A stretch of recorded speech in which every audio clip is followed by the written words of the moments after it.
Assalamualaikum warahmatullahi wabarakatuh. Selamat malam anak-anak. Semoga kalian tidak mengganggu waktu istirahat kalian ya.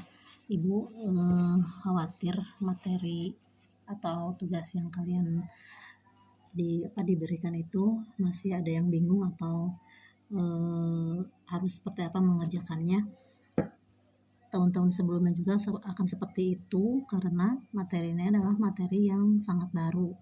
Tetapi hubungannya dengan konsep dasar yang konsep MOL itu masih berhubungan dengan itu. Nah, Bu akan menjelaskan prinsipnya aja, prinsip-prinsip yang penting yang harus kalian pegang untuk menyelesaikan materi ini.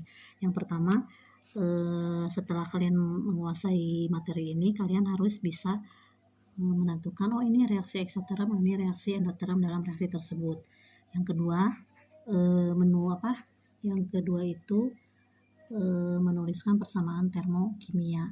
Terus yang sebelum masuk ke persamaan termokimia, kalian harus bisa menentukan sistem dan lingkungan untuk menentukan delta H positif atau delta H negatif. Termokimia, kita akan mulai ya. Termokimia itu suatu ilmu yang berhubungannya dengan reaksi kimia, di mana di situ ada terjadi perubahan. Nah, karena dia berhubungan dengan reaksi kimia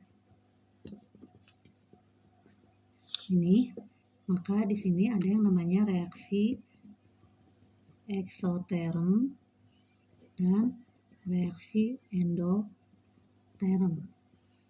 Sebelum masuk ke reaksi eksoterm endoterm, kalian harus paham tentang sistem dan lingkungan.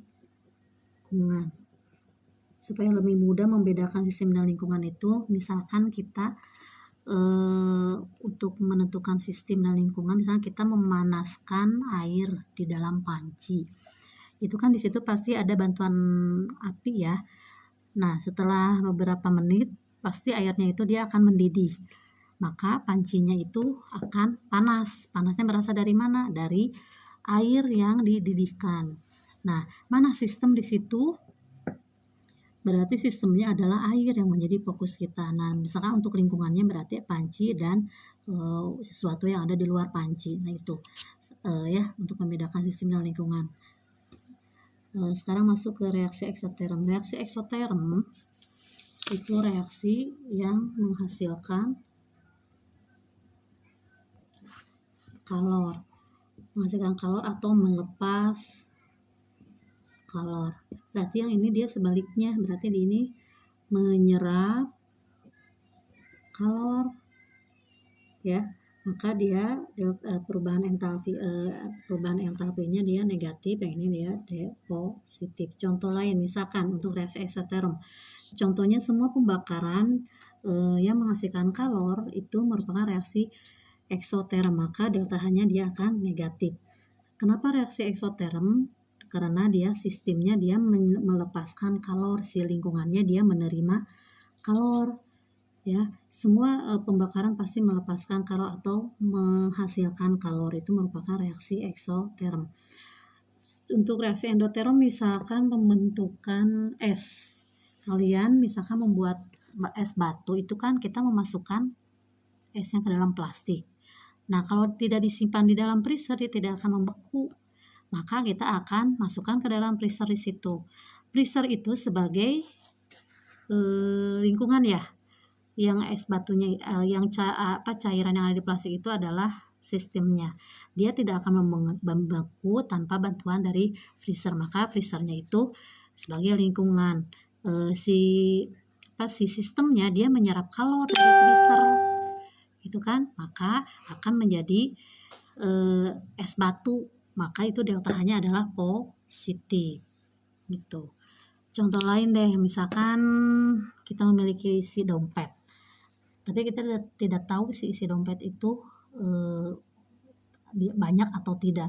Pada saat si orang itu membelanjakan isi dompetnya, berarti kan dia mengeluarkan dompetnya, berarti isi dompetnya dia akan berkurang, maka di situ adalah reaksi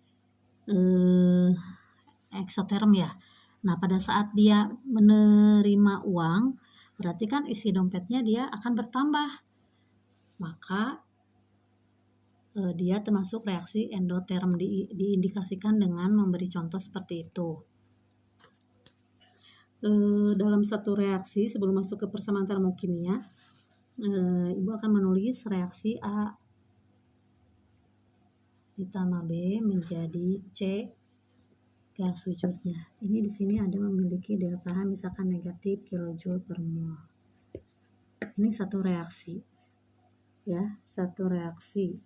Yang ini reaksi, reaktan atau reaksi atau di sini produk. Kalau kita tulis diagram untuk termokimia yang bersifat reaksi eksoteram, maka ini karena perubahan suhunya menjadi naik, ini reaktan dulu, baru dia akan menjadi produk. Maka deltanya dia akan negatif. Nah, untuk yang endoterm, karena dia deltanya positif, berarti si reaktannya terjadi penurunan reaktannya akan menjadi lebih kecil dibandingkan dengan produk. Maka deltanya positif, itu ya untuk grafiknya. Ya, misalkan untuk reaktan untuk reaksi ini berarti karena dia eksoterm, maka nulisnya A ditambah B akan menjadi C, gitu kan? Nah, untuk reaksi endotermnya berarti dibalik reaksinya. Kalau ini adalah pembentukan atom C, untuk endoterm berarti dibalik reaksinya. C menguraikan senyawa A ditambah B, ya, maka dia delta H-nya akan positif. Itu untuk reaksi endoterm, ya. Masuk ke persamaan termokimia.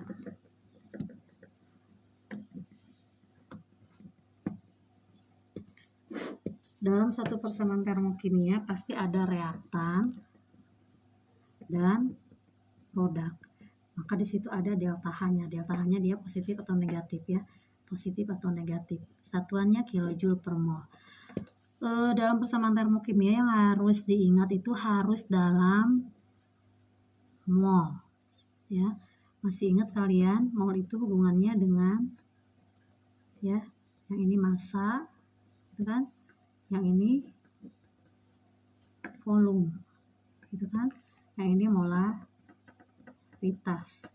kalau masih ingat, gitu kan?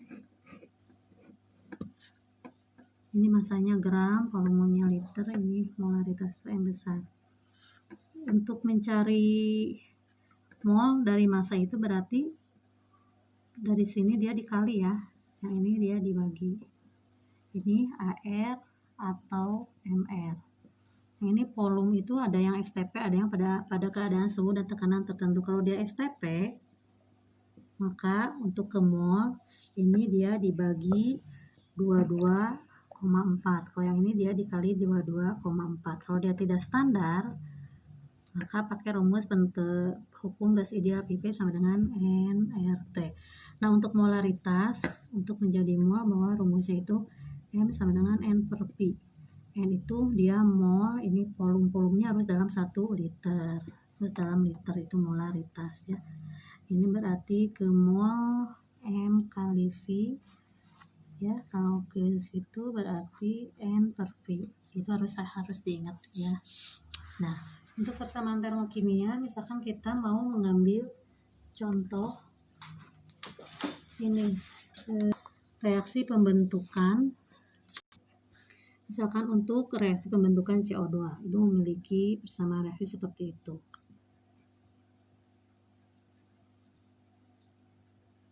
Sini delta H-nya ini 283 kilojoule per mol. Pada keadaan suhu yang diukur pada suhu dan tekanan tertentu, diperoleh seperti ini. Dalam persamaan termokimia itu harus wujudnya ditulis seperti ini. Setiap senyawa dia atau molekul memiliki wujudnya. Delta H-nya selalu dalam satuan kilojoule per mol. Ini namanya reaktan, kan? Yang ini dia produk, gitu. Nah, ini reaksi ini dalam 1 mol pembentukan CO2, karena CO2-nya dia dihasilkan di sebelah kiri, ya. untuk dalam 1 mol pembentukan CO2 ini koefisiennya tidak ditulis 1 karena menggambarkan dia 1, tapi kalau dia lebih dari 1 kita akan tulis misalkan bagaimana jika pembentukannya dia jadi 2 mol CO2, maka kita tulis di sini 2, C-nya di sini jumlahnya harus 2 karena hubungannya dengan hukum kekekalan energi, bahwa energi sebelum reaksi dan sesudah reaksi harus sama jumlahnya. Kalau di sebelah kanan C-nya 2, berarti kita kali 2 ini kan, kali 2, O-nya di sini 4, 2 kali 2 4, di sini 2 kali 1 2 tambah 2 berarti O-nya dia udah 4. Dia sudah ada dalam 2 mol CO2, maka delta H-nya harus dikali 2 lagi. Berarti delta H-nya berarti 283 kali 2. Jadi 566 ya kilojoule per 2 mol. Jadi ini 2 CO2, CO tambah O2 tambah 2 CO2 gas, delta H-nya menjadi min 566 kilojoule per 2 mol. Nah, ini kan reaksi eksoterm ya. Kalau misalkan dia ingin menjadi reaksi endoterm, berarti reaksinya dibalik. Bukan lagi pembentukan CO2 tapi penguraian CO2. Jadi CO2 itu kan menjadi diuraikan menjadi 2CO ditambah O2 gas. Maka delta H-nya tidak lagi negatif tapi positif 566 kilojoule dalam 2 mol.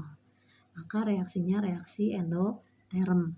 Jadi hal yang harus diperhatikan adalah pada saat kita mengalihkan koefisien pembentukan atau penguraian, maka lihat berapa mol di situ, ya. Terus mau bahas tentang contoh soal yang tadi. Di sini ada soal pada pembentukan 1 mol air, berarti kan H2O 1 mol air, 1 mol.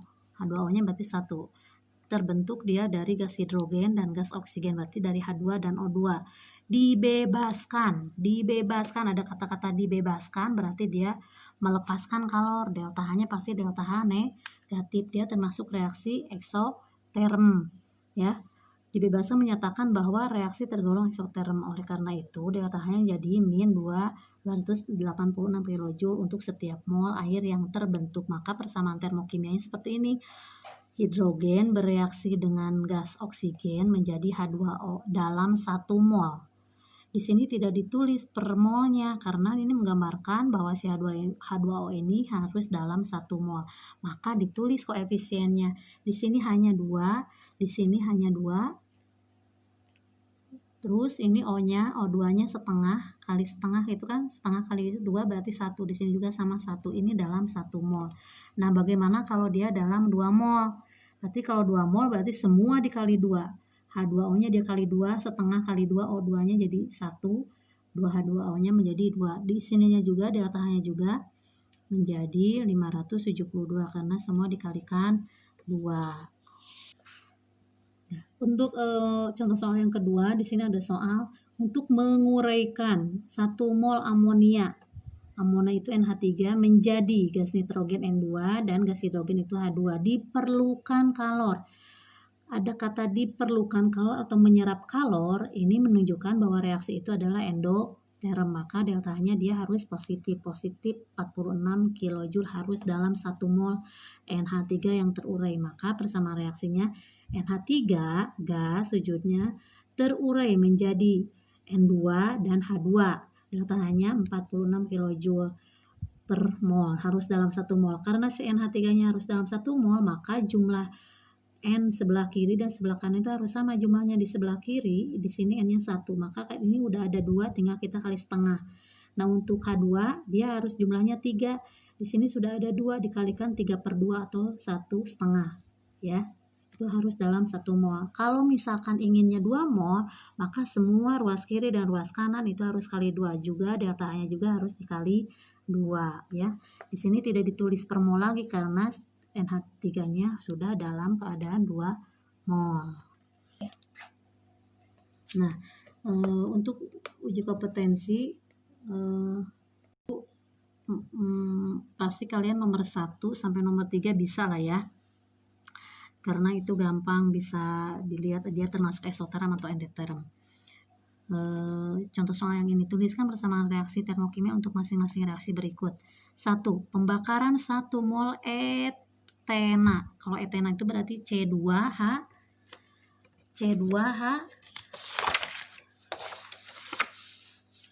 ini kasih contoh ya, C2H4 gas ya, membentuk pembakaran. Kalau pembakaran dia reaksi pembakaran berarti bereaksi dengan oksigen menjadi CO2 gas dan H2O uap air gas gitu.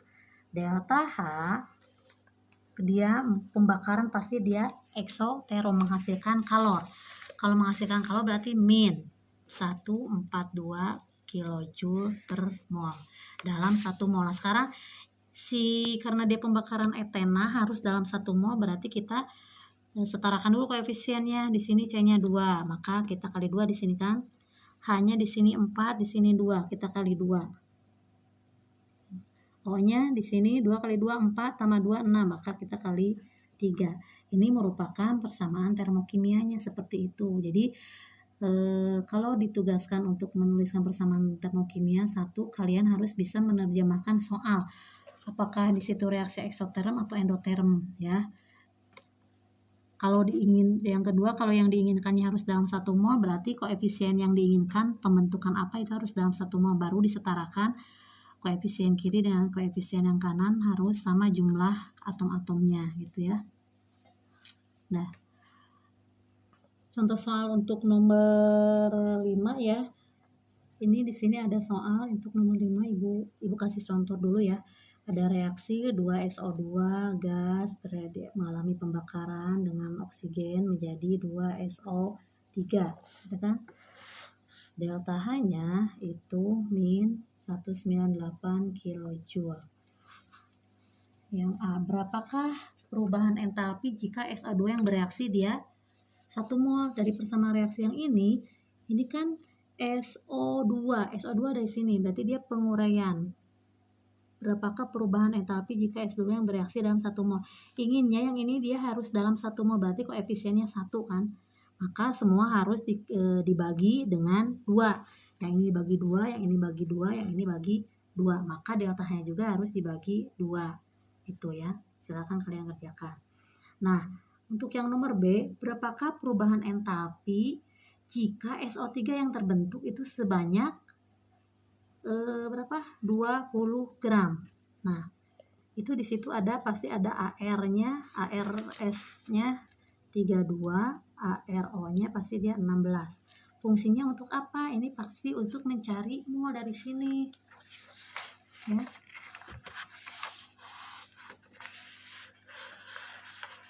Untuk mencari mol. Nah, sebelum ini Ibu akan jelaskan dulu bahwa entalpi itu kan kalor yang diukur, perubahan entalpi itu kalor yang diukur pada tekanan tetap. Nah, tekanan ini kalor yang diukur pada tekanan tetap dibagi dengan mol. Maka satuannya itu kilojoule per mol. Itu ini yang harus dihafal. Ya, jadi satuannya adalah kilojoule per mol. Maka ini harus hafal. Jadi entalpi itu kalor yang diukur pada tekanan tetap dalam 1 mol. Ya, satuannya kilojoule atau mau joule per mol boleh. Kalau kilo berarti dia tinggal dikali 1000. Nah, untuk pertanyaan kedua ditanyakannya ini kan perubahan kalor. Berarti kalau perubahan kalor ini adalah delta H-nya berapa jika si SO3-nya itu dia diketahui 20 gram. Tugas kita adalah harus mencari dulu mol dari 20 gram CSO3 ini. Yang tadi ditulis SO2 ditambah setengah O2 menjadi SO3 gitu kan. Maka deltanya dalam 1 mol berarti ini dibagi 2 yang tadi 5 berapa ya, 19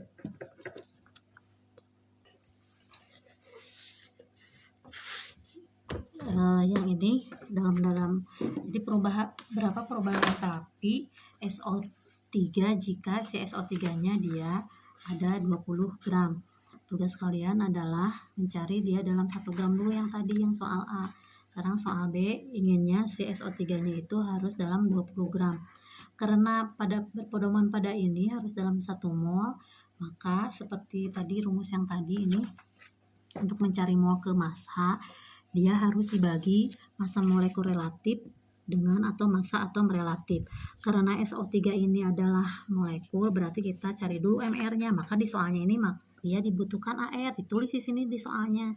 Berarti untuk mencari mol dari SO3, massa per MR atau M per MR itu kan. Nah, masanya di sini 20 gram, MR-nya berarti SO3 itu 16 kali 3, MR-nya itu dia MR dari SO3, kita cari di sini MR SO3 berarti 1 kali ARS tambah 3 kali ARO, masukkan 1 kali 32 tambah 3 kali 16, hasilnya adalah berapa di sini kita misalkan ini 80, kita masukkan ke sini 80 gram per mr per mol, ini habis kan, jadi dia 1/4 mol. Nah, setelah ini untuk mencari delta H itu adalah per mol. Q-nya berapa? Ini dalam 1 mol ini min 94 kilojoule dibagi molnya yang mana? 1/4 mol. Nanti dapat hasilnya kilojoule per mol gitu ya, cari sendiri nanti. Terus untuk yang nomor C-nya, bahan entalpi. Untuk yang nomor 5C, kalau yang nomor 5B itu kan dari massa ya, dari massa, mencari molnya dari massa, berarti massa per mr. Nah, kalau yang nomor C itu mencari molnya karena di soalnya itu diketahui adalah volumenya dia 10 liter yang diukur pada keadaan STP 25 derajat Celcius dan tekanan 1 atmosfer. Tugas kalian adalah karena delta H itu Q per mol, Q-nya itu yang tadi dalam persamaan termokimia dalam 1 mol, molnya itu berasal dari volume yang tadi Ibu tulis seperti ini, bahwa untuk mencari mol ke volume pada STP itu tanda panahnya ke atas, maka dia dibagi dengan 22,4 jika diukur pada keadaan STP 25 derajat Celcius dan tekanan 1 atmosfer. Maka kita mencari molnya berarti V per 22,4 liter. Masukkan volumenya berapa? 10 liter dibagi 22,4. Nanti dapat ya ini satuannya mol. Tinggal gitu, masukkan ke rumus yang ini bahwa delta H sama dengan Q per mol. Kalornya yang diukur pada tekanan tetap yang tadi itu min 94 kilojoule. Molnya yang ini misalkan B mol, kita masukkan B mol, maka akan didapat 94 per B mol kilojoule per mol gitu ya.